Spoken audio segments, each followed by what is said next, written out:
Warm greetings to all of you.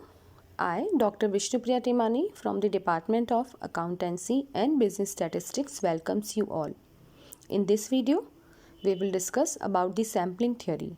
It is the most important topic of research methodology and our research is basically based on the sampling. So let's start sampling theory. First, I want to show the all learning outcomes from this video. We will discuss the meaning of census and sample, concept of parameters and statistics, meaning of sampling theory, essential features of good sample and objectives and importance of sampling. इस video में हम ये सभी चीज़ें discuss करेंगे जिसके अंदर sensors और सैम्पल का मीनिंग आ जाएगा, कॉन्सेप्ट आ जाएगा कि क्या पैरामीटर्स और स्टैटिस्टिक्स की टर्मिनोलॉजी होती है, सैम्पलिंग थ्योरी कैसे काम करती है, असेंशियल फीचर्स क्या क्या हैं गुड सैम्पल्स के, और जो भी आपकी सैम्पलिंग के ऑब्जेक्टिव्स हैं और इम्पॉर्टेंस हैं उनको भी हम लोग हाईलाइट करेंगे। तो सबसे पहले आपका आता है what is census and sample investigation.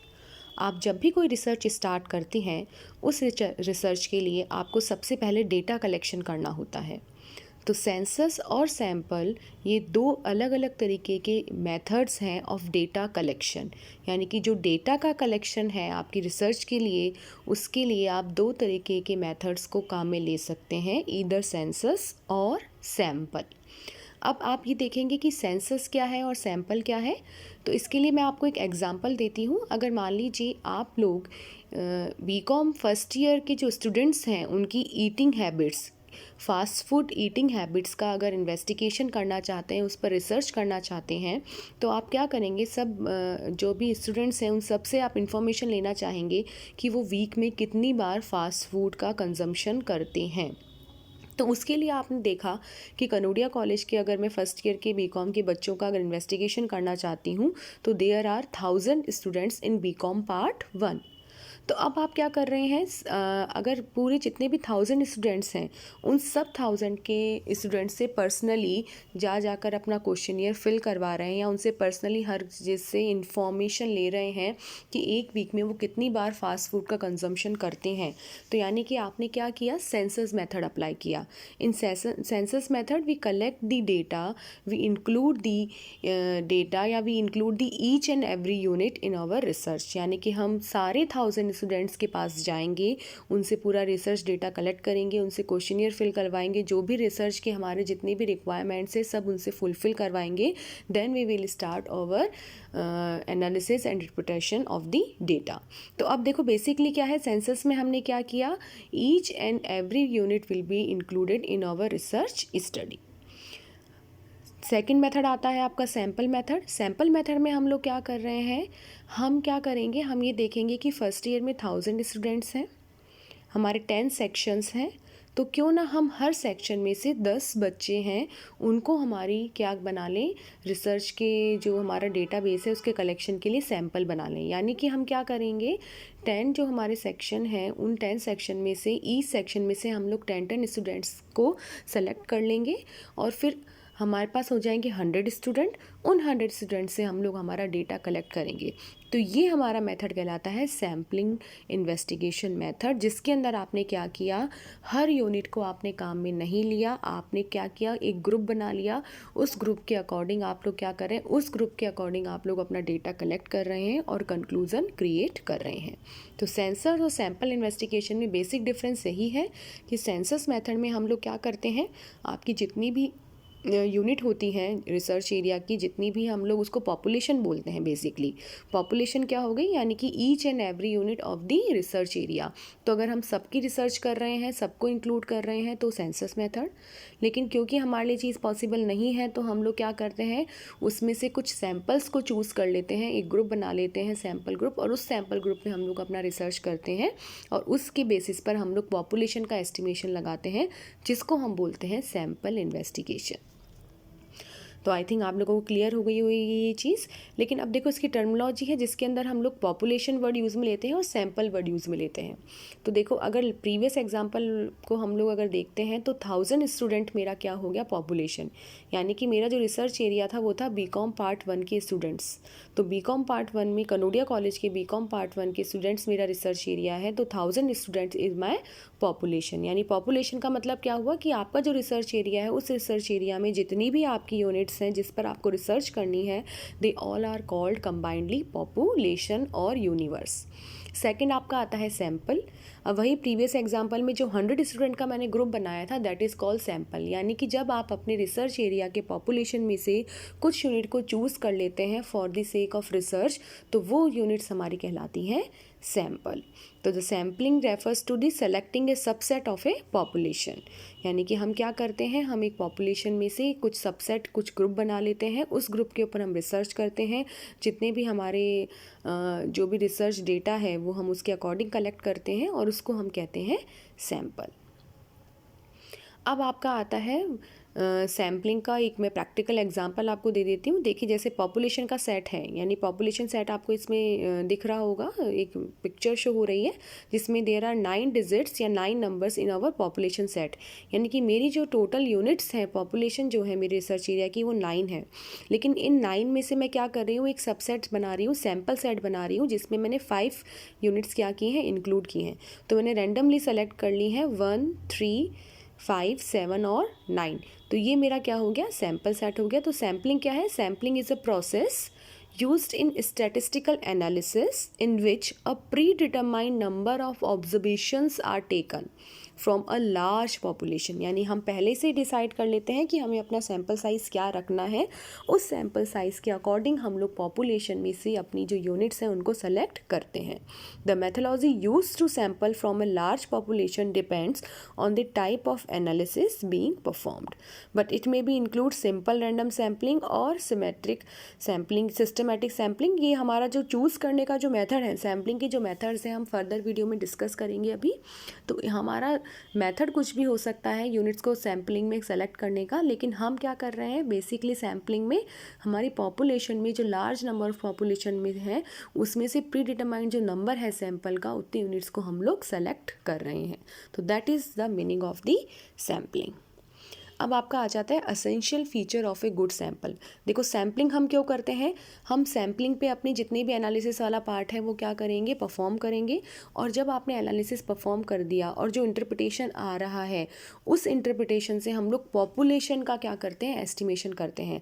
अब जैसे मान लीजिए कि जो ईटिंग हैबिट्स हैं, हमें जो सैम्पल मैंने 100 बच्चों का लिया उससे मुझे पता चला कि बच्चे वीक में 2 बार क्या कर रहे हैं, फास्ट फूड का कंजम्पशन कर रहे हैं। तो ये क्या हुआ, मेरा रिजल्ट आया अकॉर्डिंग टू 100 नंबर का जो मैंने 100 का जो ग्रुप बनाया था उसके अकॉर्डिंग।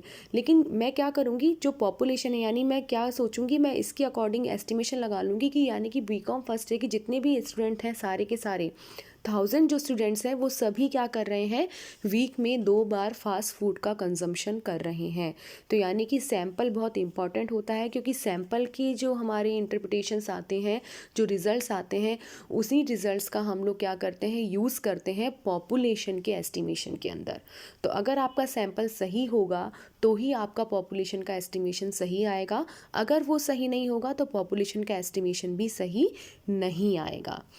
तो अब देखिए बेसिकली जो असेंशियल फीचर्स हैं गुड सैम्पल के वो क्या क्या है। सबसे पहला है रिप्रेजेंटेटिव ऑफ द यूनिवर्स, यानी कि जो भी आप सैंपल ले रहे हो, जो भी यूनिट आप इंक्लूड कर रहे हो, वो आपका जो यूनिवर्स है उसका रिप्रेजेंटेटिव वो यूनिट्स होनी चाहिए, यानी कि वो पूरी यूनिवर्स को रिप्रेजेंट करनी चाहिए। अब मान लीजिए मैं क्या देखना चाहती हूँ कि बीकॉम पार्ट फर्स्ट में एवरेज मार्क्स बच्चों के कितने आए हैं। तो अब मैं अगर मान लीजिए केवल इंटेलिजेंट बच्चों के मार्क्स ही एज ए सैम्पल ले लूँगी, यानी कि जो बच्चे क्रीम बच्चे हैं केवल उनके मार्क्स ही मैं इंक्लूड कर लूँगी 90%, और मैं एवरेज या बिलो एवरेज बच्चों के मार्क्स अपने सैम्पल में इंक्लूड नहीं करूँगी, तो कभी भी रिज़ल्ट सही नहीं आएगा। अगर मुझे 50 बच्चे चाहिए तो मैं क्या करूँगी, 15 और 15 इस तरीके से मैं सब ग्रुप बना लूँगी, और 15 में क्रीम बच्चों के मार्क्स लूँगी, 15 में एवरेज बच्चों के मार्क्स लूँगी, और 15 में बिलो एवरेज बच्चों के मार्क्स लूँगी। Then I will make the conclusion. तो इस तरीके से आपका जो सैम्पल है वो रिप्रेजेंटेटिव होना चाहिए ओवरऑल यूनिवर्स का। सेकंड है appropriate size, the most important feature of the good sample. हम ऐसा कहते हैं कि आपका सैम्पल जितना लार्ज होगा उतना ही पॉपुलेशन की जो एस्टिमेशन है वो करेक्ट आएंगे। तो आपको एप्रोप्रिएट सैम्पल का साइज़ देना बहुत ज़रूरी है, ऐसा नहीं हो कि आपका सैम्पल साइज़ छोटा हो। थर्ड है conformity with the subject of investigation, यानी कि आपका जो इन्वेस्टिगेशन का एरिया है, जो ऑब्जेक्ट है, उसी के अकॉर्डिंग आपको सैंपल चूज़ करने चाहिए। फोर्थ है आपका इंडिपेंडेंस। देखिए आपका जो सैंपल यूनिट है वो इंडिपेंडेंट होनी चाहिए। अब इंडिपेंडेंट का मतलब क्या होता है? इंडिपेंडेंट का मतलब ये होता है कि जो आपने सैंपल यूनिट सेलेक्ट की है वो किसी और फीचर से अफेक्ट नहीं होनी चाहिए। अगर वो किसी और चीज़ से इफेक्ट होगी तो आपके जो सैंपल रिजल्ट हैं वो सही नहीं आएंगे। उसका जो सैंपल का यूनिट का जो अपना कंक्लूज़न है वो हमेशा इंडिपेंडेंट होना चाहिए, किसी और यूनिट पर डिपेंडेंट नहीं होना चाहिए। फिफ्थ है होमोजेनिटी। होमोजेनिटी मतलब क्या है कि आपका वही चीज़ आ गई कि यूनिवर्स के अंदर जो जो भी क्वालिटीज़ हैं वो सारी क्वालिटीज़ आपके सैंपल के अंदर भी होनी चाहिए। सैंपल में जो यूनिट्स आप ले रहे हैं वो भी आपकी क्या होनी चाहिए? होमोजेनिटी होनी चाहिए, वो सेम क्वालिटीज़ आपके सैंपल में भी होनी चाहिए। सिक्स है लॉजिकली साउंड। लॉजिकली साउंड का मतलब ये है कि हम ये देखते हैं कि जो सैम्पलिंग हमारी होती है ना वो पर्सनल हमारी इन्फ्लुएंस पे भी डिपेंड होती है। तो हमें क्या है, हमारा ऑब्जेक्ट जो है उस ऑब्जेक्ट के अकॉर्डिंग लॉजिकली हमें यूनिट्स को सेलेक्ट करना है, ना कि एकदम हम लोग कुछ भी यूनिट जो हमारे हाथ में आ रही है रैंडमली हम वो सेलेक्ट कर लें। ऐसा नहीं होना चाहिए। अगर आपका ऑब्जेक्ट की स्पेशली किसी एक चीज़ पे फोकस कर रहा है तो उसी के अकॉर्डिंग आपकी जो यूनिट्स हैं वो सेलेक्ट होनी चाहिए। लास्ट है आपका बेस्ड ऑन प्रैक्टिकल एक्सपीरियंस। देखिए बहुत चीज़ मैटर करती है कि जितना आप लोगों को एक्सपीरियंस होगा उतना ही आपका सैंपल बहुत साउंड बनेगा, अच्छा बनेगा, और उतने ही रिजल्ट उसके अच्छे आएंगे। तो आपको हमेशा इस रिसर्च एरिया में अपने एक्सपीरियंस को मैटर करना चाहिए। जो एक्सपीरियंस पर्सन अगर आपको मिल जाता है सैम्पलिंग चूज़ करने के लिए तो बहुत अच्छी बात है। उसकी जो एबिलिटीज़ हैं और उसकी जो क्वालिटीज़ हैं उनको आप काम में लेकर एक अच्छा सैंपल क्रिएट कर सकते हैं।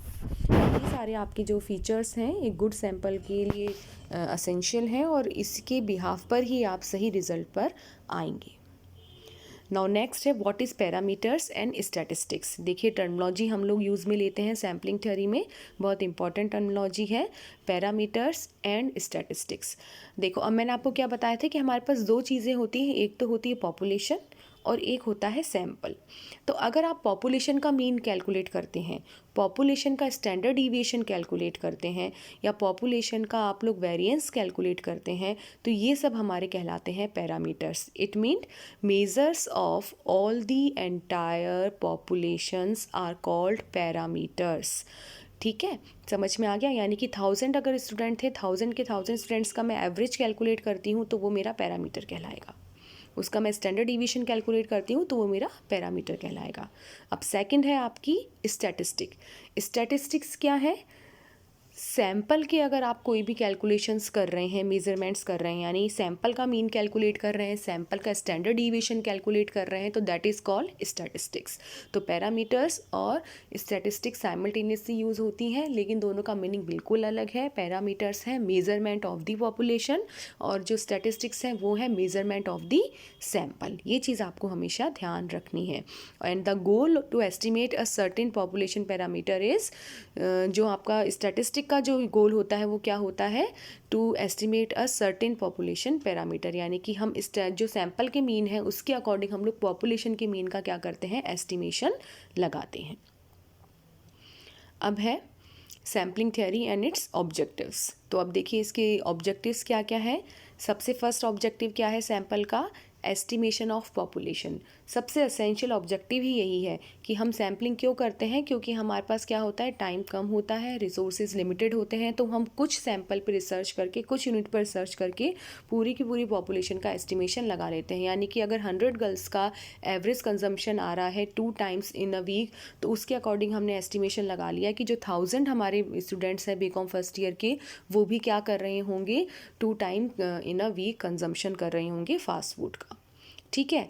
Then test of hypothesis. Hypothesis testing भी हम लोग क्या करते हैं? सैम्पलिंग में ही करते हैं, जिसके अंदर हम लोग ये देखते हैं कि is there any significant difference between the two elements और नॉट। टाइम सेविंग है, मैंने आपको पहले ही बताया है। टाइम सेविंग ऑब्वियसली होगा, कहाँ तो आप 1000 स्टूडेंट्स पे रिसर्च करेंगे, कहाँ केवल आपको 100 स्टूडेंट पर ही रिसर्च करनी है। फोर्थ है मोर एक्यूरेसी। देखो मोर एक्यूरेसी इसलिए होती है क्योंकि आपके पास अगर कम सैंपल होते हैं तो आप ज़्यादा कॉन्सेंट्रेट उस पर कर सकते हैं, अच्छे से आपके सारे एनालिसिस वाले टूल्स उन पर अप्लाई कर सकते हैं। लेकिन जब नंबर बहुत लार्ज हो जाता है तो हम लोग क्या कर देते हैं, थोड़ी सी लेजीनेस कर देते हैं और हम इतनी एक्यूरेसी से काम नहीं कर पाते। Then appropriate in specific conditions. कुछ कंडीशन में तो सैम्पलिंग थ्योरी आप काम में ले सकते हैं। फॉर एग्जांपल अगर मान लीजिए आपको क्या करना है, ब्लड का अगर टेस्ट करना है तो वहाँ पर आप ब्लड सैंपल ही लेंगे, पूरा का पूरा बॉडी का ब्लड आप निकाल कर उसकी चेकिंग नहीं करेंगे। ऐसे ही मान लीजिए आप क्या कर रहे हैं, अगर राइस बॉईल हुए हैं या नहीं हुए हैं तो ये देखने के लिए आप सारे के सारे बॉईल जो आपने गैस पर राइस रखे हैं सबको तोड़ कर नहीं देखते हैं, आप उसमें से कुछ राइस निकाल लेते हैं और तोड़ कर देखते हैं। तो ये हमारे डेली रूटीन के जो कुछ ऐसी चीज़ें हैं जहाँ पर हम लोग देखते हैं कि सैम्पलिंग ही अप्रोप्रिएट है, ना कि सेंसस मेथड। देन है एब्सेंस ऑफ मोनोटोनी। मोनोटोनी का मतलब हो गया कि हाँ ये बात सही है कि अगर आप एक ही काम बार बार करते रहते हैं तो आप बोर हो जाते हैं, लेकिन जब सैम्पलिंग होती है तो वहाँ पे मोनोटोनी नहीं होती है क्योंकि वहाँ पे साइज़ छोटा होता है, तो आप इजीली अपने कामों को कंडक्ट कर सकते हैं। तो आज हमने क्या किया है, इस वीडियो में हमने बेसिकली सैम्पलिंग थ्योरी को समझा है, जिसके अंदर सेंसस और सैम्पल इन्वेस्टिगेशन क्या होता है हमने ये देखा। इसके बाद हमने ये देखा है कि आपके पैरामीटर्स और स्टैटिस्टिक्स क्या होते हैं, पॉपुलेशन और सेंसस क्या होते हैं, असेंशियल जो फीचर्स हैं गुड सैंपल की वो क्या क्या होने चाहिए, और जो हमारा बेसिक ऑब्जेक्टिव होता है सैम्पलिंग थ्योरी का वो क्या है। तो इस तरीके से कभी भी जब भी आप रिसर्च स्टार्ट करते हैं तो सैम्पलिंग एक हमारा असेंशियल टूल है, और सैम्पलिंग के जो बेसिक मीनिंग है वो हमने इस वीडियो में डिस्कस किए हैं। Thank you. In next video we will discuss the sampling methods.